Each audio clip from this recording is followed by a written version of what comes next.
cette ferveur-là quand il s'agit de célébrer le 1er août dans les différentes localités. Tout ça a disparu. Au profit de quoi? Personne ne saurait répondre à cette question-là.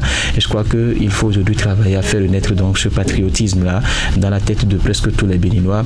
Vous demanderez même à certaines personnes ce matin comment vous préparez la fête du 1er août. Ils diront bon, ça viendra et ça passera.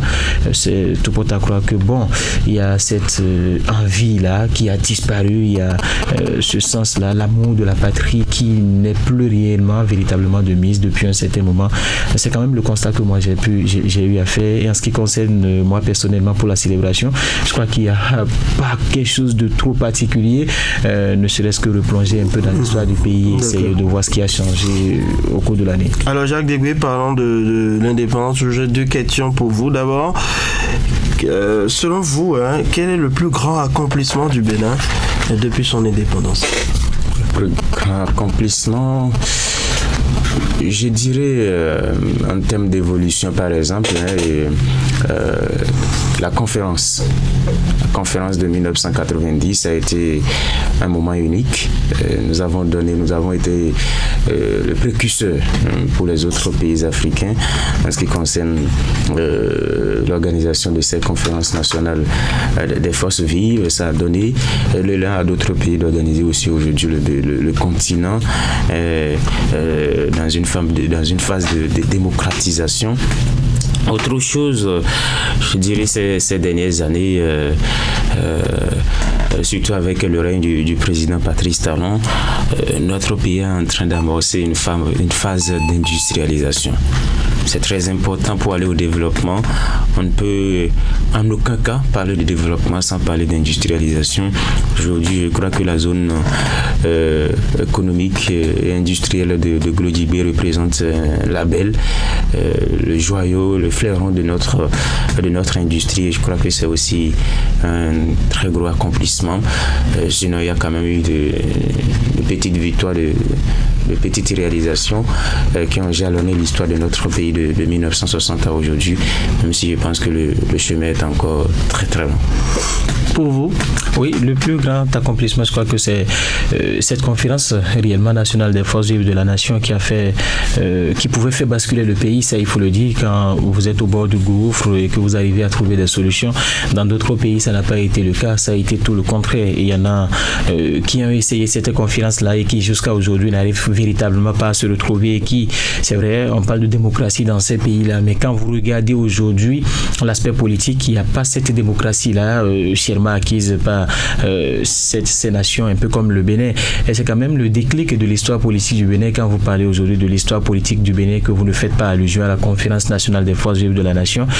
C'est comme si vous essayez de construire un moteur, ou je dirais un véhicule sans moteur.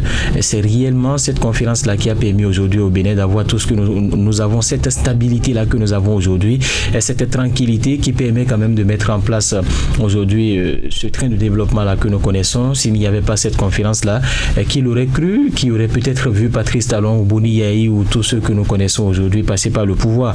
Donc je crois que ça a été l'un des pans, l'une des plus grandes réalisations du Bénin en termes politiques depuis 1990. Sur les autres plans, je crois qu'il n'y a véritablement pas grand-chose à se mettre sous la dent en ce qui concerne les évolutions depuis 1960. C'est vrai que sur le plan économique, il y a une amélioration constante que nous constatons aujourd'hui avec l'industrialisation du pays. Il y a un développement quand même qui est amorcé. La construction des infrastructures, il y a beaucoup de choses qui sont faites, mais tel que je l'ai dit tout à l'heure, s'il n'y avait pas donc cette stabilité, s'il n'y avait pas cette paix retrouvée, on n'en serait pas là aujourd'hui à parler donc de construction d'infrastructures, parce que chaque matin, on se serait réveillé peut-être sous le coup des canons, en tout cas des armes, et ainsi de suite. Et il faut pouvoir saluer cela, et je crois que peut-être que les prochaines générations retiendront ces réalisations qui sont en train donc d'être faites actuellement au Bénin.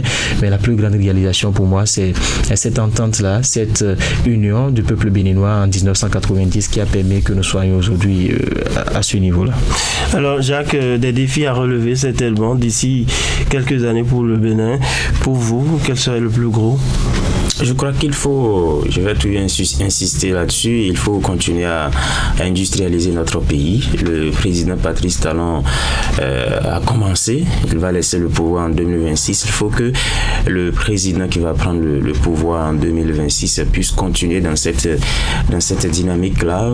Prenez Parakou, Vilfa du Septentrion, où il n'y a pratiquement aucune industrie qui marche aujourd'hui. Regardez autour de nous sommes dans une zone industrielle où aucune industrie ne marche, pratiquement. On doit peut-être le Sodeco juste à côté. Quand c'est comme ça, on pourra pas créer suffisamment de l'emploi, on ne pourra pas aller au développement. Okay. Ça reste l'un des gros défis à relever aujourd'hui pour le développement. Et votre défi, Epiphane? Oui, c'est la consolidation de la paix. C'est éviter en tout cas qu'il y ait quoi qu'on dise, quoi qu'on fasse, en tout cas des troubles, qu'on consolide cette paix retrouvée. Sans cette paix, pas d'industrialisation, pas de construction d'infrastructures, il n'y aura rien de tout. Donc qu'on puisse quand même consolider ces acquis-là de 90 et ces acquis-là se résument en la paix. Il faut donc travailler à réellement donc garder cet acquis. D'accord, merci à vous Epiphane Tchabi, merci à vous Jacques Degoué. C'était le mini débat. Mesdames, Messieurs,